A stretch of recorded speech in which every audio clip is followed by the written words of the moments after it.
this is my first ever Bermuda Race. This is my second time doing the race. This is my 20th Newport Bermuda Race. This was my 9th race to Bermuda. And my first one was in 2008. I've done 5 races. And this is my first and foremost overseas offshore race. Did my first Bermuda race 30 years ago.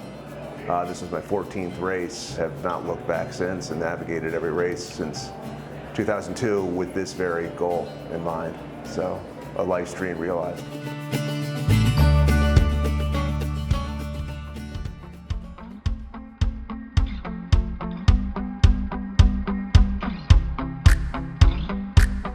The race course, it's basically a big old straight line from Newport to Bermuda. But the reality is it's anything but a straight line. There's all these segments of the race that you really have to nail in order to do well in the race. So the race is a lot of races in one. Getting out of Newport, of course, is its own race. The start was just like unlike anything else that I've ever been in. You got like helicopters flying everywhere. You've got like kind of people plugged in, starting to be energized with it. And within an hour of the start, we had our first challenge. There was no wind, and we were all drifting.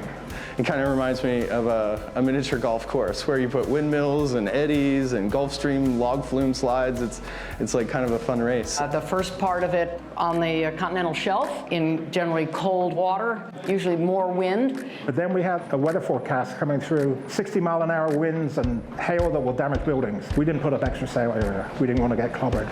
And then you have this hurdle in the middle called the Gulfstream, and sometimes that Gulfstream is straight across, and sometimes, like this time, there's a meander that you go searching for, because it's like one of those moving walkways at an airport.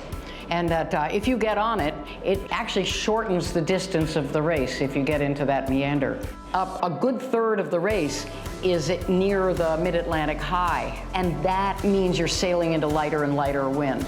This race was really different. It just got stronger and stronger. The perseverance of a good crew really paid off. We were getting 5.5 knots of current just driving us down that expressway.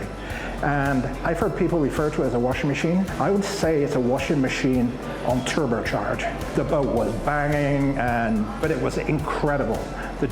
There were times it was like, okay, put your seatbelts on, but the joy was immense.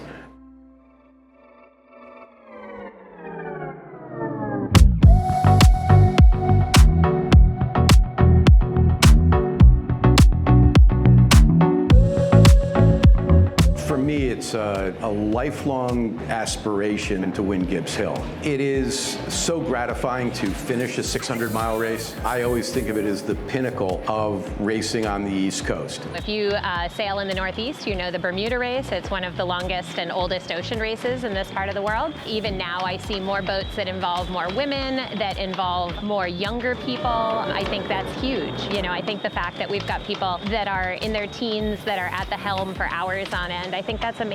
Women that are in charge of boats, and you don't see that as much, and especially not in offshore racing. And this is one of the rougher races that we've had. You know, a number of boats dropped out and had damage, unfortunately. We got a distress call on our radio. It was about 2:45 in the morning, and when I heard a bang, got all hands up and responded, and subsequently found out we had just catastrophic damage to the rudder area with some water incursion.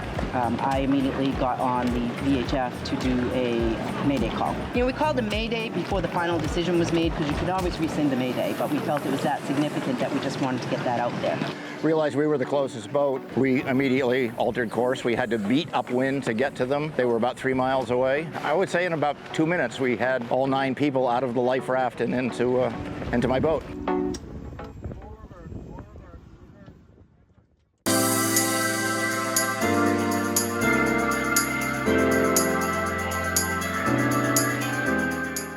This is something I've wanted to do my whole life. When little kids were out sailing lasers and dinghies, what I wanted to be doing was sailing big boats out in the ocean. We were in one weather pattern the entire race, and there was a large meander to the Gulf Stream that routed boats very similarly. From a competition standpoint, it was very competitive. The Bermuda Race is the first overseas race for me. I think this is a magnificent way to bring people together, to get people connected. We focus on sailing, we focus on our love of ocean, our love love of ecology, our love for peace, our love for unity. It's really welcoming and allows anybody to feel like they can participate and learn how to take part in an ocean race that isn't too overwhelming but also is challenging. We want people to come to this race from different backgrounds with different intentions, and we want to encourage really good boats with really good crews to take part. I would tell someone who's coming into these races to have fun with it. Like, it's kind of miserable for some of the time, but that's the joy of it. At the end of it, you just get to bond with an incredible group of people going out into the middle of the ocean, and there's nothing more beautiful than it as you're going through. Just do it. It's a lot of fun. When you finally hit the lighthouse, it makes it all worth it. The island is wonderful, the wind is soft, it's beautiful. It is one of the world's greatest offshore races. You start in a fantastic place in Newport, and you finish in one of the most beautiful countries in the world, in Bermuda. And then you think about all the history of this race. It's really one of the greats. The Newport Bermuda Race for 2024 was historic for many reasons. I'm incredibly grateful for the 1,400 plus sailors who participated in this race, the preparation that they put in, the seamanship and safety skills that they demonstrated during this race. I'm really grateful for the over 100 volunteers, both in Newport and Bermuda, that made this happen, particularly the Fleet Communications Office that managed an extraordinary number of events, and the support they got from the Coast Guard, from the Rescue Coordination Center here in Bermuda. And I'm very thankful for all our sponsors who made this happen for us, and we really look forward to starting the preparations for 2026.